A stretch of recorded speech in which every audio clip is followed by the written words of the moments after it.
And hello and welcome to another episode of the SHANKX Show. My name is SHANKX Content and I have here with me the lovely Andrea Ferguson. And yeah, we have a little bit of a problem here with who says whose name. Usually, I'll say my own name. yeah, usually I say I am or no, I say something like where it sounds like I'm Andrea, which I'm sure you have noticed on previous episodes, and I'm gonna make sure that I stop that because it's silly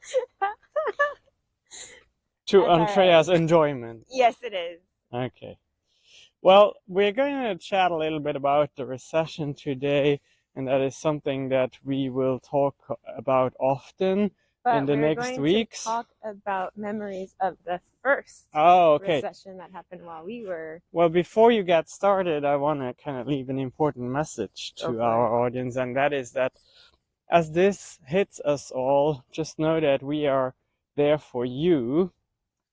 We are definitely here if you need words of encouragement, if you need advice, and if you need community. And one of the easiest ways is to just go to shanks.vip. It's free to join. And what that does is it gives you a daily email where you kind of stay in touch with us. We give you an idea about what to do for your business on the internet every single day. And again, completely free to you. Okay. So, Andrea. All right. So, just looking at the Federal Reserve history to give some background to what we're talking about. Like I said, we're going to go through the memories of the first recession that happened while we were around.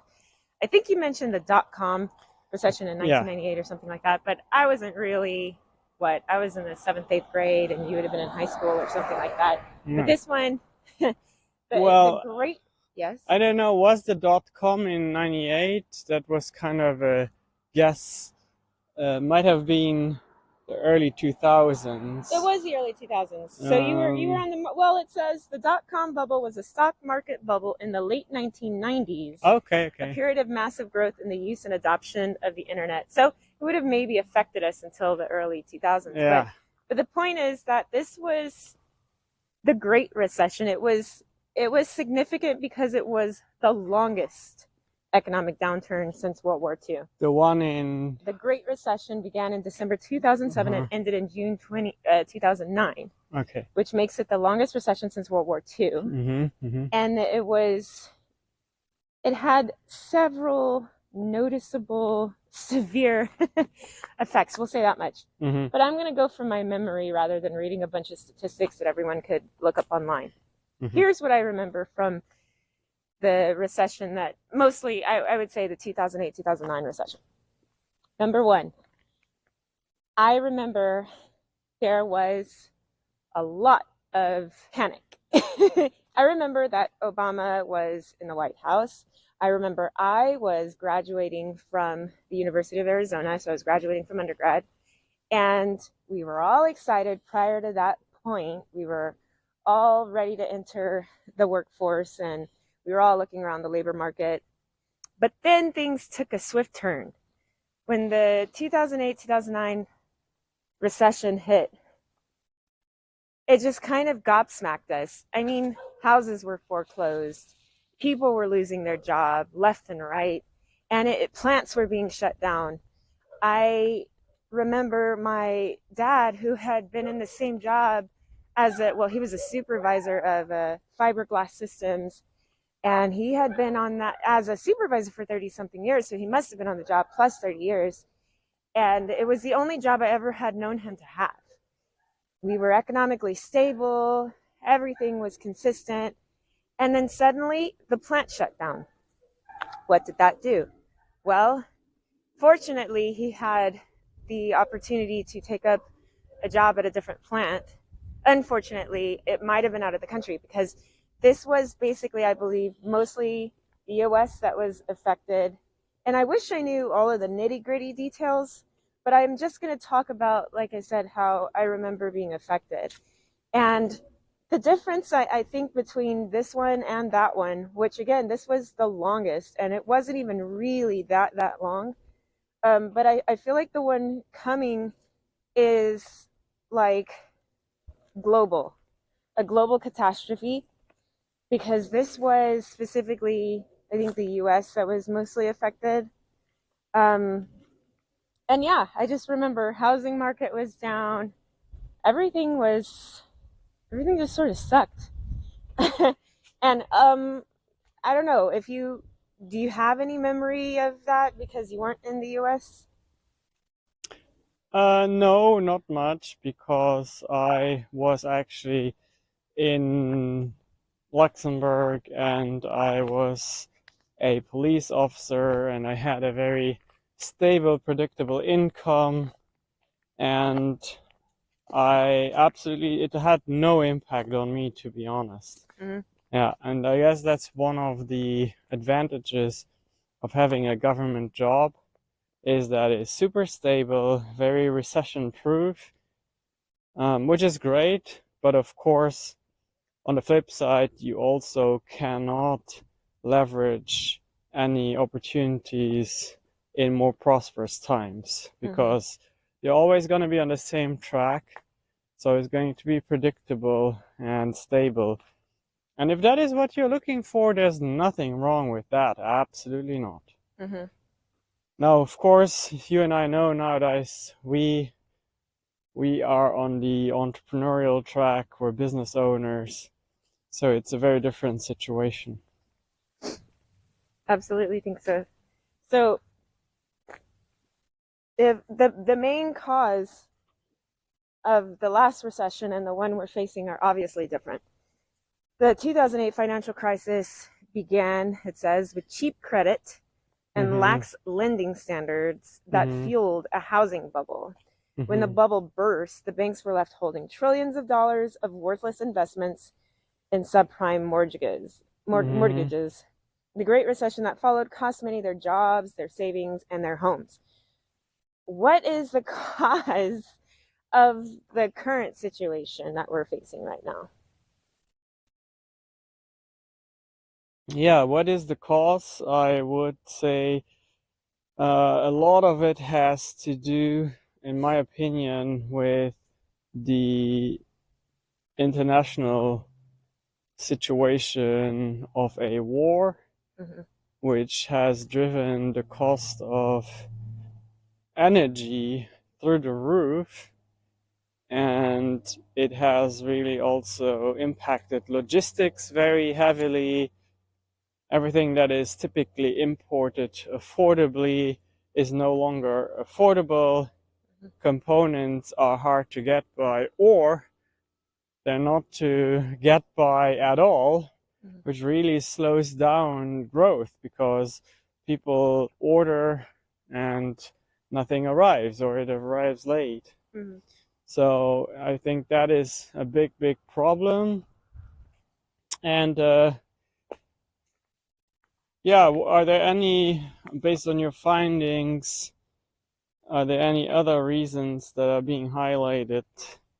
I will say, of course, I think a very obvious one is also the situation of the worldwide respiratory illness disease situation that we are coming out of.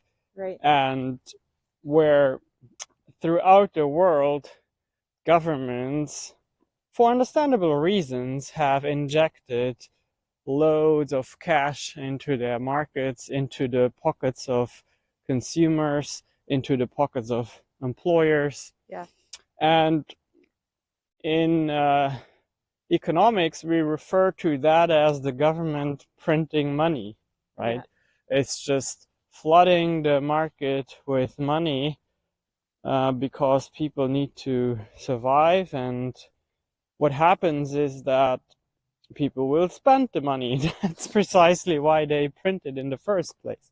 But it's been too easy to spend it in a way, because we've had PPP loans here in the United States, idle loans. We've had programs that support workers and renters, and everybody kind of continued living as if nothing bad had happened, and some people even misunderstood that help for, hey, I'm actually living like that now, you know, I can travel the world, or I can get a bigger house. Right, I can travel the United States, and I'm like this influencer with my little camera and my little smartphone, and that's how I make my money. Right.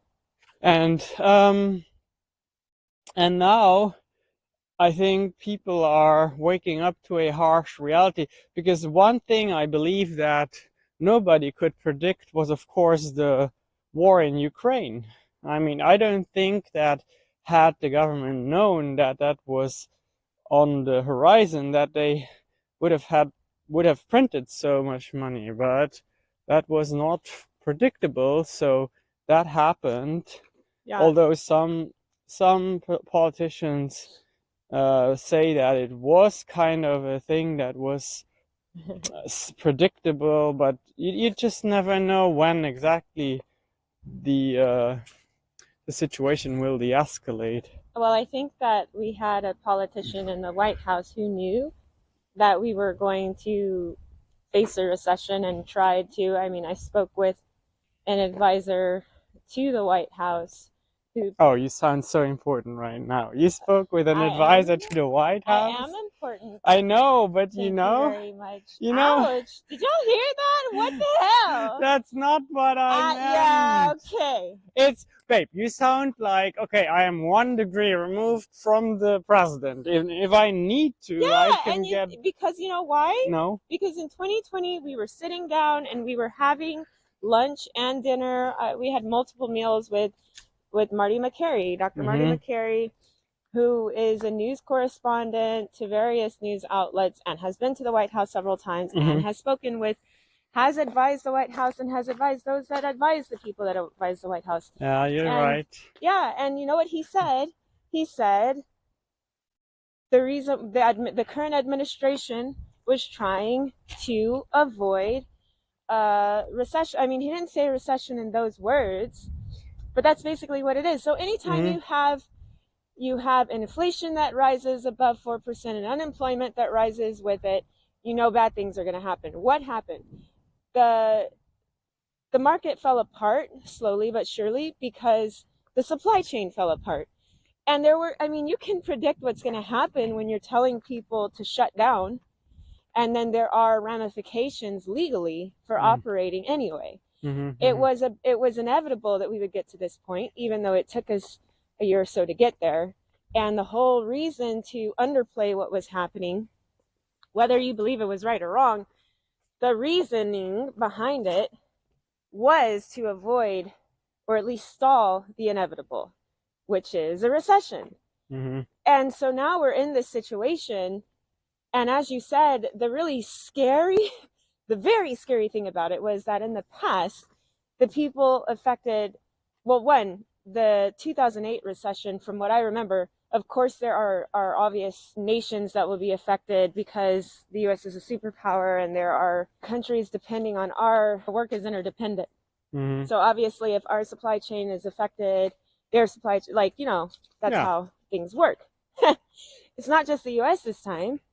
It's the whole world.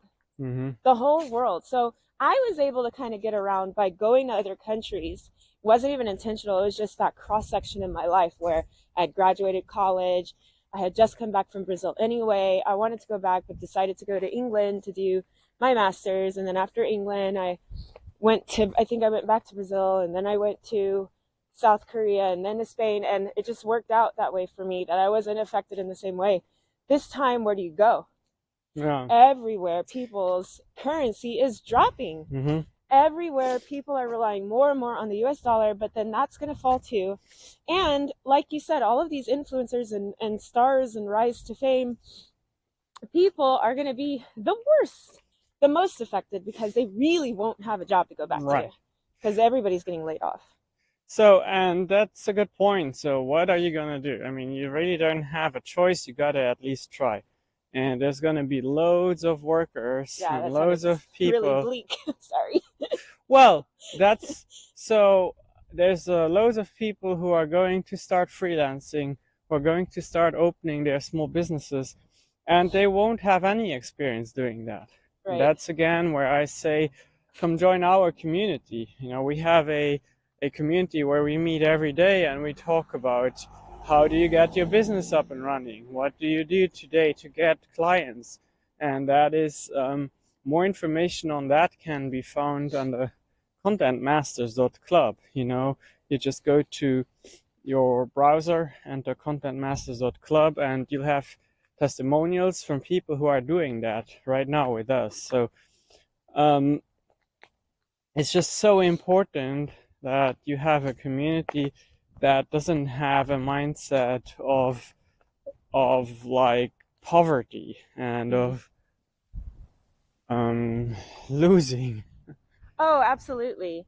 And I meant, it's exactly what you said. All of these people who have an entrepreneurial mind, it's different than taking advantage of an opportunity, and while that opportunity is there, you're all good and all fine. But the true entrepreneurs are the ones that endure, the ones that are meant to be like that, because you're not always going to have, I'm sorry, you're just not going to have a global sickness to protect you as the reason why you're going to be able to stay at home and make money as a creator or an influencer. But the difference is that you don't operate in the dark, right? Yeah. And we saw like kind of the world come to our aid to be able to do this by having like, now there's microphones you can get anywhere at any shop in any store, like Best Buy. You can pick up, not Best Buy, you feel like you're in Best Buy, in HEB, our local Texan grocer.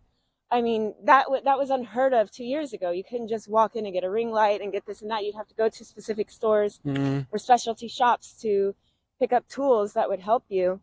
And not just for those that are sitting in front of the camera, but for anything that would be, well, just quite frankly, something that you did not do before everybody got sick.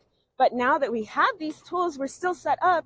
You just have to maintain a community that helps you to understand a market that existed before you got in on it. And that would be us. So we fortunately were surviving, and not just surviving, thriving before everybody got sick.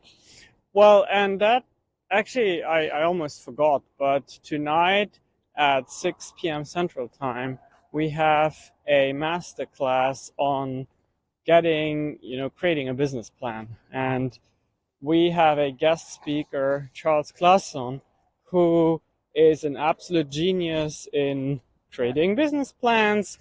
He's been helping huge multinational companies, and he's gonna, of course, do that on a very simple level for us tonight. So if you're interested in that, I'm gonna include the link here in the comments, and then you can join us. It's about, I think it's going to be about 90 minutes long, and we will have a mentee on the call as well, who is considering investing in a small business for the very, very first time in her life. And she's going to be coached, or coach is the right word. And there's going to be a conversation which you can actively participate in and also ask your own questions. So if that is of any interest to you, go check it out. So, I mean, and something I cannot repeat often enough is that the warnings that the wise, experienced people give us, they should be taken into account. I actually meet with very experienced business people once a month. I have like this mastermind circle where I learn from experienced business owners, and they told me this is likely going to be an 18-month recession, and it's going to be very harsh for some people because people are going to be laid off, and it has already begun, by the way. The big tech companies in California have started, and Main Street, meaning the small businesses, the mom and pop shops, the businesses that employ most Americans, they're going to be hit with a delay as far as the consequences go. But I'm pretty sure, Andrea, come January, that will have arrived. because I think people will still be focused on celebrating now Thanksgiving, Christmas, and they will kind of ignore the warnings. That's how most people are. They ignore the warnings. They use whatever is left on their credit cards and whatever left in their bank accounts that was maybe free money from the government, and they spend that money. And then in January, it's going to be a tough reality for most. Luckily, you have listened to this conversation and you can be prepared by not spending that money. Maybe by not going in and buying all the extravagant gifts and doing everything you would probably usually do. Maybe by doing it on the cheap this year, you can stretch your budget and survive 1 or 2 months longer with your savings before it really gets troublesome. And these 2 months that you might gain by being prepared can make the difference. Yeah. That might be the 2 months you need to not be expelled from your home, to not really get into a situation where you can't pay to put food on the table. I will say that for those that have families and need to do bulk shopping and different things like that, it is actually to your advantage to think about how you're shopping in terms of sales, and maybe thinking about Black Friday, which is the day after Thanksgiving, but not for just not for the gadgets, not for toys. Exactly. You know? But you want to get things that if it's something you go into the store for regularly, obviously get that in bulk. If it's something you would never otherwise buy in the store, but it's suddenly on sale and it's something that can go into your cart, really, really think long and hard about what doing that 20 times over it does to you.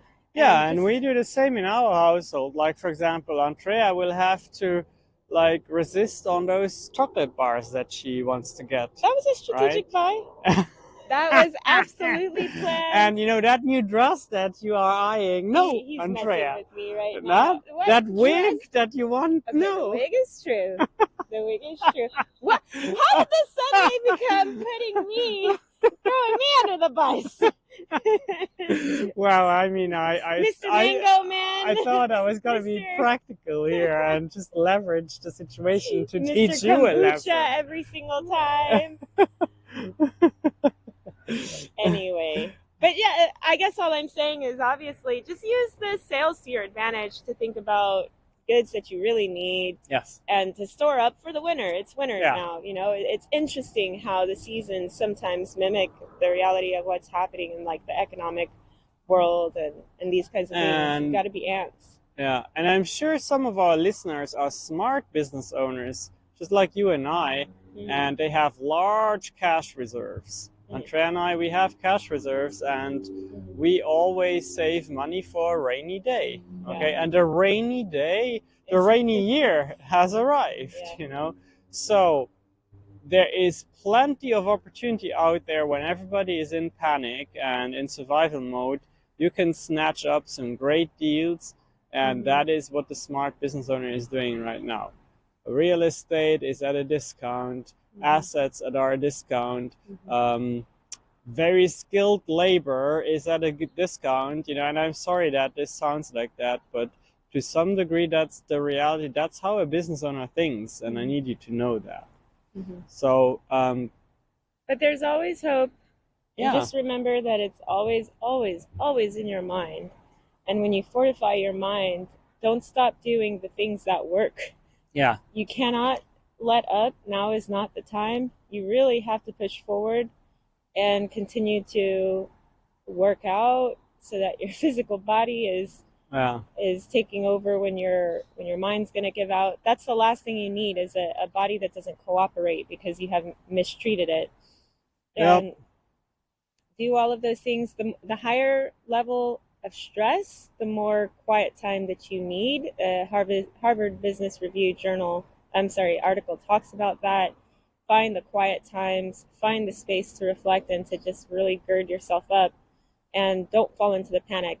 We started off talking about our memories and reflections of 2008, and it really was panic. But just remember, as recessions come and go, you can just remain consistent and stable, and you'll be okay.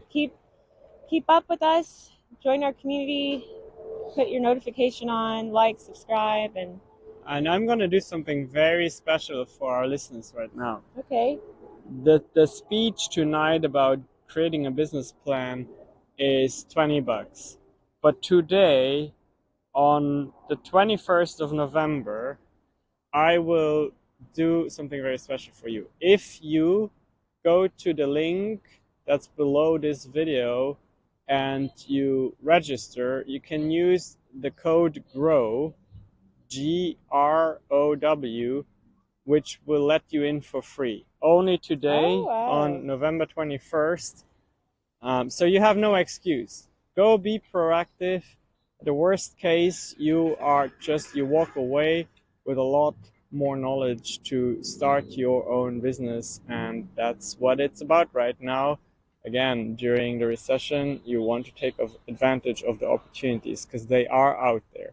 American ingenuity, international ingenuity, I should say, flourishes in times of hardship because people see opportunities to solve problems, build solutions, help people and businesses creatively solve problems that they have. And don't forget that, yes, it is a recession, but the economy continues. Yes. There's going to be consumers and there's going to be businesses who need your services, by the way. So don't be not desire, need. Always go after the need. That's important. Okay, that's all for today. Thanks so much for listening in. Have a wonderful day, and we'll see hopefully some of you tonight. Bye-bye. Bye.